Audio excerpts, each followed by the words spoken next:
Welcome to another book essay from Robin. Thank you, Case Aiken, who receives a monthly patron shout-out.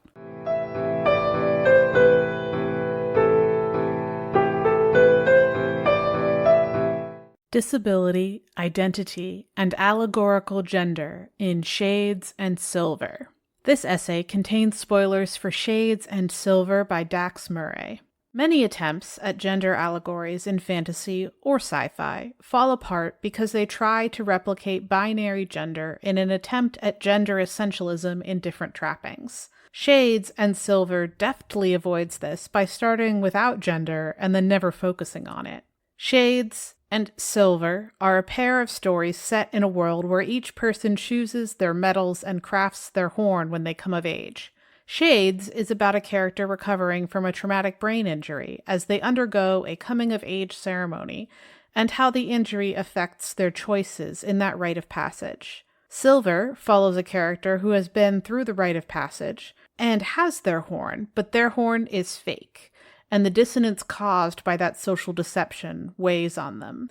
Both stories are set in a society without delineations of gender, and part of why it works so well is that it is not trying to use metal horns to replicate some version of gender.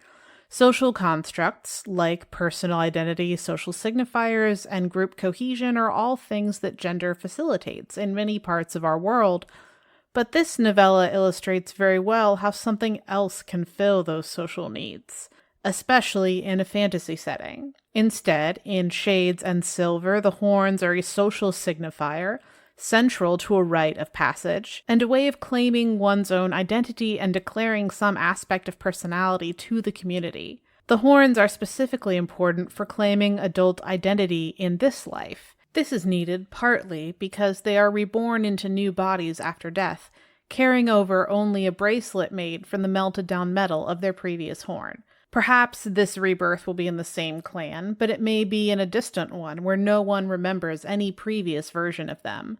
Shades begins quietly, introducing Britt on the morning of their coming-of-age ceremony. Britt has bouts of aphasia, the inability to recall words, and this stops them from doing something normally as simple as saying good morning to their housemates when they enter the kitchen. As the scene unfolded, I gradually realized that they-them pronouns were being used for every character, implicitly establishing something which would be confirmed later. Gender is not a construct used in this particular society. When it's time to proceed to the coming-of-age ceremony/vision where they'll choose their horn and enter adulthood, Britt has momentary vertigo and worries that they won't be able to properly complete the ceremony due to their disability. One of the tricky things about an injury to the brain is that it can disrupt one's sense of self, diminishing or altering it. The person is often either temporarily or permanently in an altered state which can be very different from who they were before. Copper was Britt's metal in their last life, as signaled by the bracelet on their wrist made from their previous life's horn. It would be simple for Britt to stay as copper, but that metal is associated with a great many loud and vibrant things, which their traumatic brain injury has made it difficult or impossible to enjoy. For Britt, this is magnified by their cultural position as someone whose past lives were not in this clan. There's no stigma with this history, but it means that no one around them can just tell them who they were before. They are denied the option of going along with easy answers from other people, and, due to their injury, they don't feel comfortable choosing the same copper they had previously. In their vision, Britt speaks with their most recent past self and tries to get a sense of why this earlier version made a choice that now feels barred to them. They consider choosing something with an entirely different feeling, perhaps one of the metals which are associated with calm, stillness, or solitary living, but it feels just as wrong to eschew any possibility of brightness merely because it hurts them right now. They feel trapped by the reality that they are hurt now, but don't want to make a lasting decision on the basis of present injury if they'll eventually heal, and regret constraining themselves in this moment. Britt's past self counsels them that they can choose how much this disability is part of themselves, but it can't be their entire identity. They can't freely choose their metal until they figure out how much they will frame their life around this injury as an inescapable part of them, continually reacting to what was lost instead of embracing what they can still do. Choosing their metal is part of reclaiming what matters to them and how they want to live as an adult, but it's okay to allow for the reality that who they could have been without the injury might have been significantly different than who they are with it. There isn't a way to go back, and no way to reclaim who they could have been if things had been different. That person doesn't exist. Post-injury Brit is here, and they have to choose their metal. Where it becomes clear that this is not just a story of disability, but also an allegory for gender, is when it's mentioned that there's some other society which has gender instead of this system of metals. Their past self tells Brit, "The lawyers of Fan have their own system they call gender. It is different, but has just as many varied choices. I tried it while I was there, but it wasn't for me." What I love about this brief mention of gender is that it's not held up as some terrible system. There's no real description of it, just a mention of something in another society which is as multifaceted as their own system of metal horns. To the extent that gender is relevant, it's specifically as something it's okay to try and then discard if it doesn't fit. In the second story, Silver, there's both an idea of gender in the abstract and the reality that Astrid doesn't have a sense of metal and didn't craft their horn when the time came to become an adult. Instead, a horn was chosen and made for them by their caregiver, someone who exerts an undue amount of control over their life. This strange instance, which goes against the general structure of this society, is the closest anyone comes to having an assigned gender, and part of Astrid's journey is discovering that they don't have a horn, but they might have a gender, for the stars call them sister, whatever that means. This allows for readers who exist in a gendered society to find resonance, especially if they're transgender, but not have to deal with fictional transphobia in order to feel seen. I find it useful to think of this as an allegory for assigned gender in the original sense it was meant, as a way to discuss the arbitrary assignment of gender to intersex individuals when their original genitals didn't fit neatly into a binary option. Astrid can't sense any metal. Someone made an obsidian horn for them, and they've spent their adulthood pretending that it was the right one. The choice was made to fit someone else's goals for them. It doesn't really have anything to do with Astrid as a person, except to make other people comfortable by assuming that because they're wearing a horn, they are a normal member of society. This could be an allegory for transness, being intersex, being neurodivergent, or any other marginalization that causes people to mask or pretend to be someone they're not for the sake of making other people comfortable. By not trying to be a one-to-one allegory for gender, Shades and Silver has the space to be multifaceted in its resonance. As an allegory for gender, the horns work in a number of ways. There's some indicator of the former life that most people are found with, the bracelet on their wrist with the mounted down metal of their previous horn. Even then, not everyone has one. It depends on whether their previous life chose to make the bracelet at the end. For those who have this physical indicator, they are free to choose to accept it without variation, to choose a completely different metal or pair of metals, or to keep that metal and add another to reflect some significant difference between who they were and who they are now. One character is described as having chosen copper in every recorded life, but that seems to be rare. There are at least 5 metal options and the possibility of many combinations of 2 if no single metal feels right.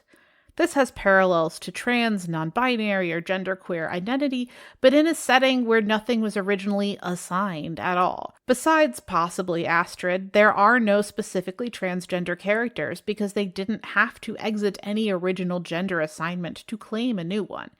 Even Astrid is closest to being agender or intersex as it relates to the horns.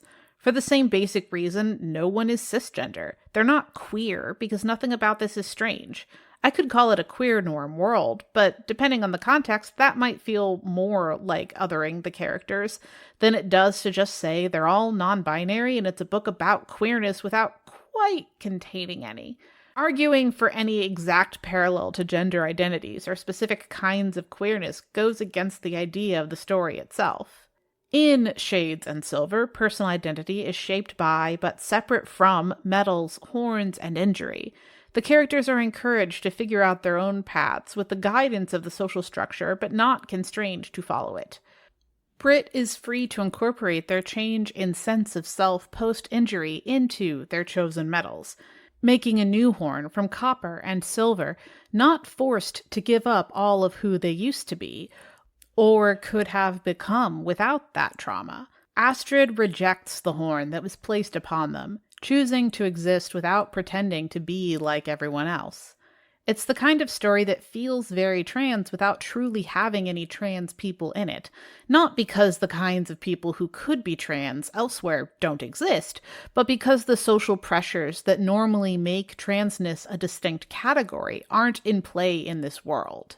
I am particularly fascinated with the idea of brain damage affecting a sense of self and of identity as related to allegorical gender because I'm an agender person with a developmental disability and have had at least 2 distinct sources of brain damage. I grew up with a trio of dysgraphia, alexithymia, and aphantasia, but I didn't have names for any of them until sometime last year. Dysgraphia affects many aspects of coordination, and, because most writing is done via the hands, it's named for the way it causes difficulty when writing. My alexithymia is likely from seizures due to oxygen deprivation as a newborn, but because I wasn't conscious yet, I don't have any sense of before and after. Most likely, I just never developed the particular capacities of emotional depth and imagination that many other people take for granted, and whose absence is what characterizes alexithymia. Aphantasia is a bit trickier because I can vividly remember things I've actually seen, but because of an inability to imagine, I can't alter them or imagine any variations of them. For most situations, it's easier to say I have aphantasia than to dig into the way it's probably a side effect of alexithymia. About 6 months before starting this podcast and blog, I had a traumatic brain injury. It was a concussion, and by the standards of concussions, I appear to have gotten off fairly lightly. But in comparison to how things were before, it's as if the allowable margin for error on everything got squeezed just a little bit, so that many things happen more slowly and a few things won't happen at all. The concussion was in the spring of 2019, and it actually wasn't until everything shut down in the spring of 2020 and I suddenly had to stop the sport I still played that I really began to heal. Forced to idleness, many things in my brain got better over those first 6 months, but in the early episodes of our podcast, I can still hear the slowness in my speech and the stiltedness of my thoughts. The lingering effects made the convergence of alexithymia, dysgraphia, aphantasia, and now aphasia from the concussion impossible to just work around without being intentional about it in specific moments. I'm non-binary and trans, specifically agender. Before the concussion, I'd identified at various times as gender non-conforming, but had settled on non-binary, maybe agender, but not specifically transgender. After the concussion, my dysphoria was magnified as the dissonance in my mind made it harder to handle the constant dissonance with my body. In the time since, I've had 2 gender-affirming surgeries and am taking other steps to make my body the shape I want to live within. Reading Britt's perspective prompted me to think about the ways that choosing what to do next with my body became more difficult and more urgent once my mind had been unsettled by structural trauma. There's a feeling in my head when I've gone far enough and can go no further, can't take another mental step in this direction. It feels like a blue screen on a computer or a stalled out engine stuck on a loading screen in my head. Dysgraphia makes things harder to write. It means that if I have something I want to communicate and I attempt to do so translated through my hands, I'll only get about 1/3 of it on a first pass. I can drag that up to half if I stay and really put in the work. The thoughts desert me when they must pass through my limbs to become extant.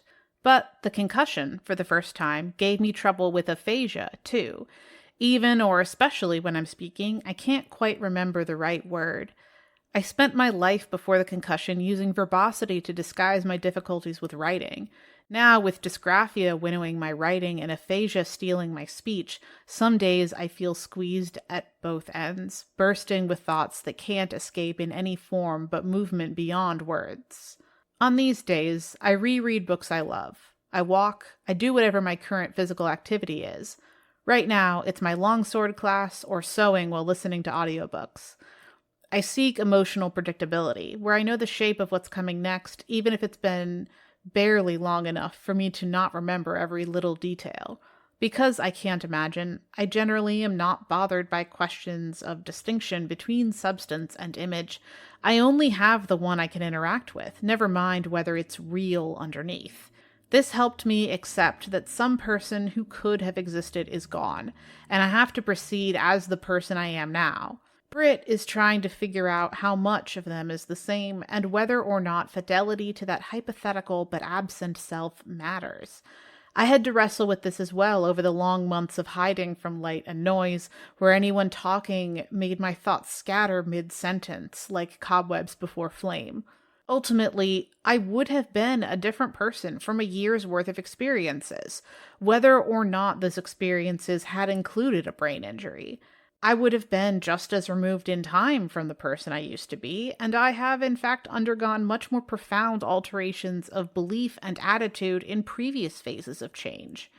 The main difference is that, this time, there was a singular event which forced a departure from that prior self, rather than a gradual accumulation of experiences which altered me by inches to make it impossible to hold the same opinions I previously found easy to contain. One of those changes is an alteration of my behavior to bypass the worst effects of dysgraphia. I use dictation to start the words flowing, writing in chunks when the aphasia has abated and I'm able to say what I want. Other changes include gender-affirming surgeries, and finally getting a tattoo I've wanted for years. Just like Britt, I'm building the person I want to exist with the tools I collect now and the memories left behind from the person in this body before the injury. I don't need to try and be that person. I don't need to pretend that I wasn't damaged. I'm the one who's here, and I can shape my body to be the right fit for me.